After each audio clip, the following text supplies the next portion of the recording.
Hello everyone, so in this video, we're going to be reviewing Maya eSIM and finding out why it is one of the best travel eSIMs. So it is considered the best because it is convenient, affordable, and easy to activate. So let's start with price. So for Maya eSIM, it is cheaper than Airalo, than Holafly, and Nomad. So for Airalo, the price varies, but Maya eSIM is also cheaper. Same with Holafly and Nomad. However, out of all of them, Holofly is the most expensive.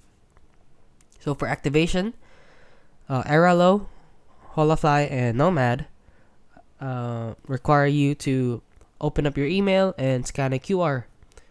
However, for Maya, all you need to do is open up their app and you can get your travel SIM in as quick as 5 minutes. So as it says here.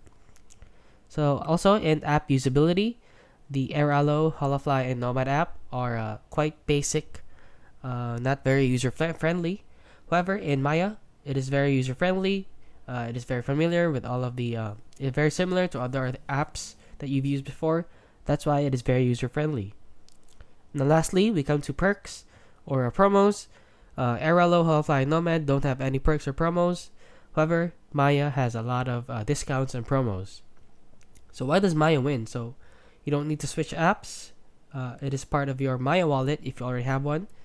So it also offers localized offers for the Philippines, and it's also quick and hassle. It is also a quick and hassle-free setup.